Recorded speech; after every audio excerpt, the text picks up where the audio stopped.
The situation in Afghanistan is devastating, as I am sure you are quite aware. And with every passing hour, it seems to be getting worse.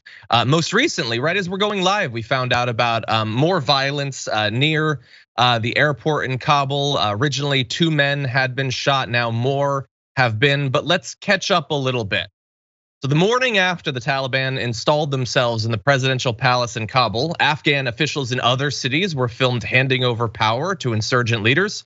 President Ashraf Ghani fled the country as the insurgents entered the city just yesterday. The former president, Hamid Karzai, said he had formed a council with other political leaders to coordinate a peaceful transition to a new Taliban government. And the head of the Presidential Protective Service, which has guarded it for most of the last 2 decades, shook hands with the Taliban commander and announced the handover. And so, of course, look, there's been a lot of horrible, now instantly iconic imagery. Leaders of the Taliban at the presidential desk being one. We will talk about others. Kabul's international airport is under the protection of foreign forces. That deployment is increasing. Thousands of US soldiers have been sent to the country to assist it in what is described as a hasty evacuation, which those words are doing a lot of work there.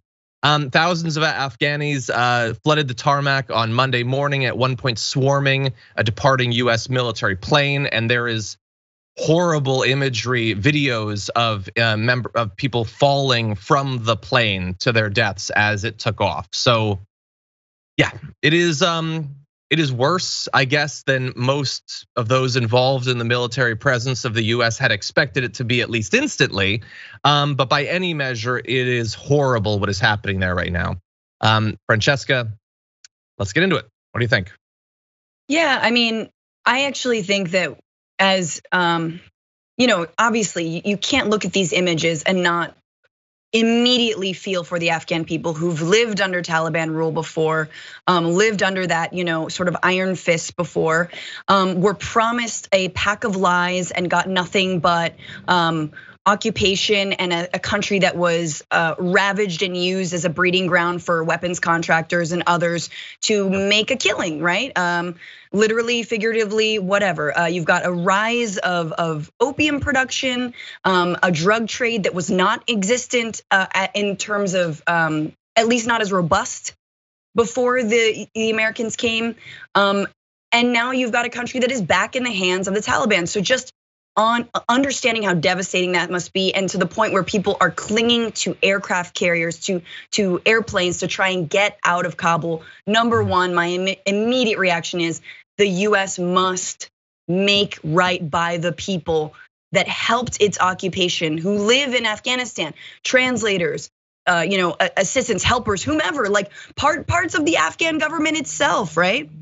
And this is not just on the United States, it's on NATO, right? We're talking about many, many countries that need to open their borders to Afghan refugees and asylum seekers, of which there are hundreds of thousands. That needs to happen.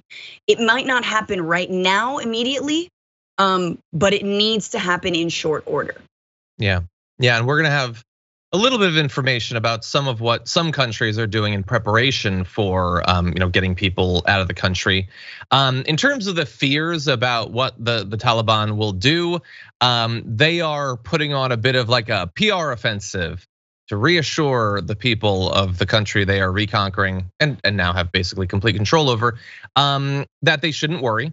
They've issued statements aimed at reassuring Afghans. They say there will be no revenge attacks on those who worked for the government or its security services, and that life, property, and honor will be respected. They're urging Afghans to remain in the country and have pledged to create a secure environment for businesses, embassies, and foreign and local charities. That is what they are saying.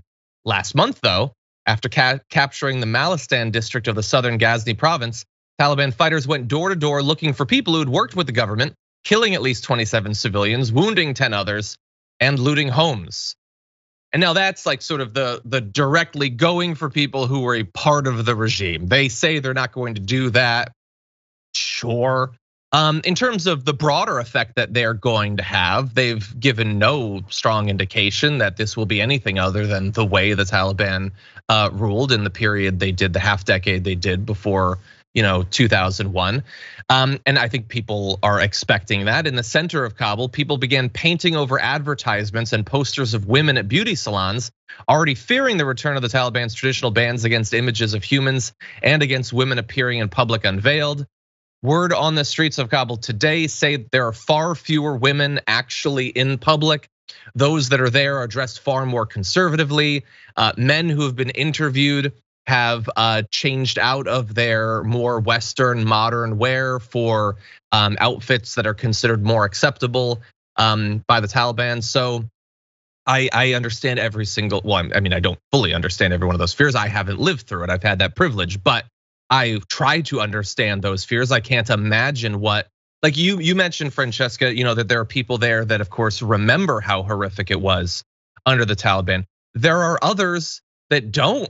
They've lived their whole life in this period. Obviously, the Taliban has existed. There has been endless violence and terror attacks. There's been all of that, but they haven't been under the direct control for the most part. So they must feel like a different kind of terror about what it could mean because they don't have that experience that they can draw upon.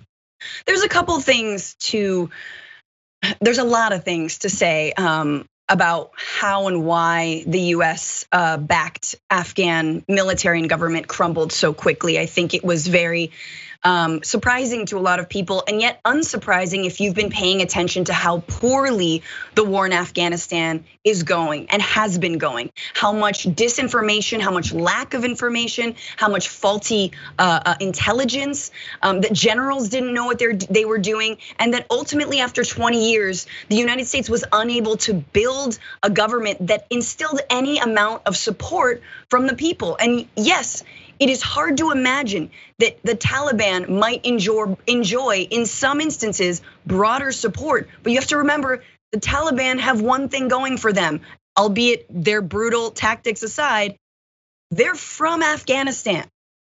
So that does count for something, whereas the United States, not from Afghanistan, after 20 years of funneling endless amounts of money, a lot of it embezzled and in corrupt ways disappeared, still they were unable to mount a moral political force that actually had political traction and legitimacy, right? And so I want to remember that. The second thing I want to say is that I'm sure that things will get worse under the Taliban, but it is interesting and notable that very few people have died up until this point.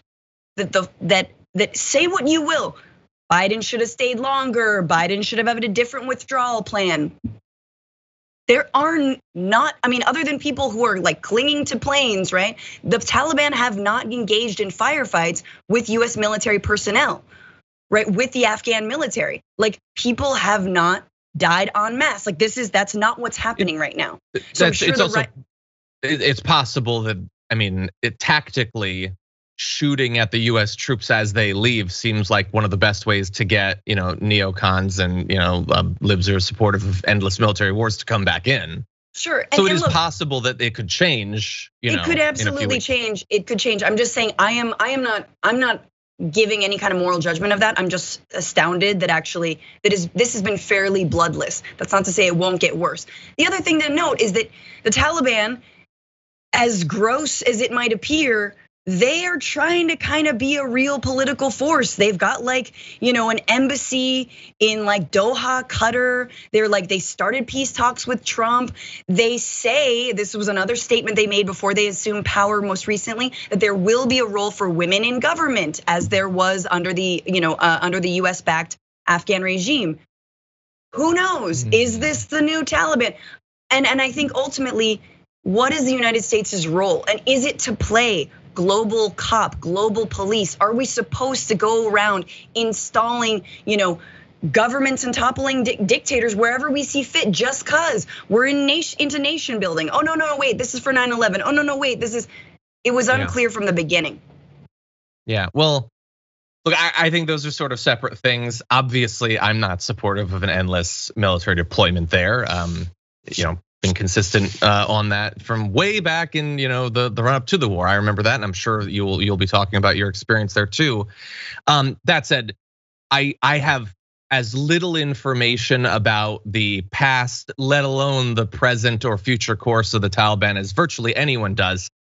That said, that hasn't stopped anyone else from opining on it over the past 24 hours or so.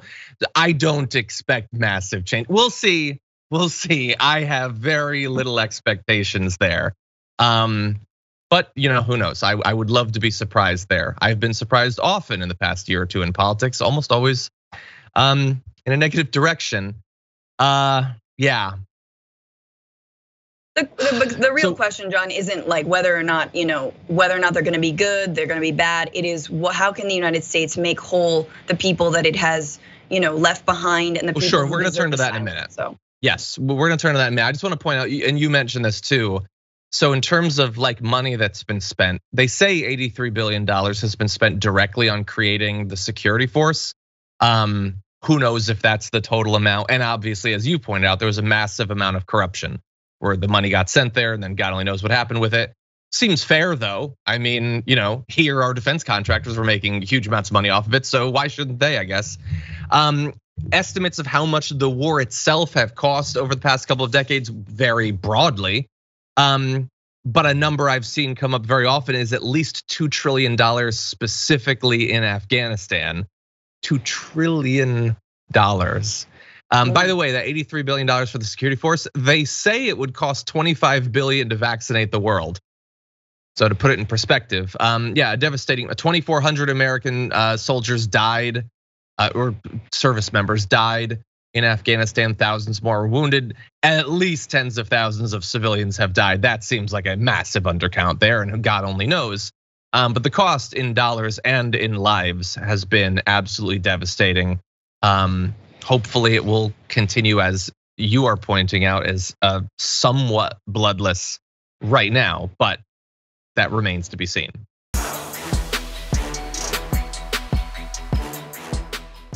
For more political news breakdowns, interviews, stories of activism, and me trying my hardest to care about the occasional big celebrity news story, subscribe to our YouTube channel at youtube.com/thedamagereport. And you can ring the bell wherever it is so you don't miss anything.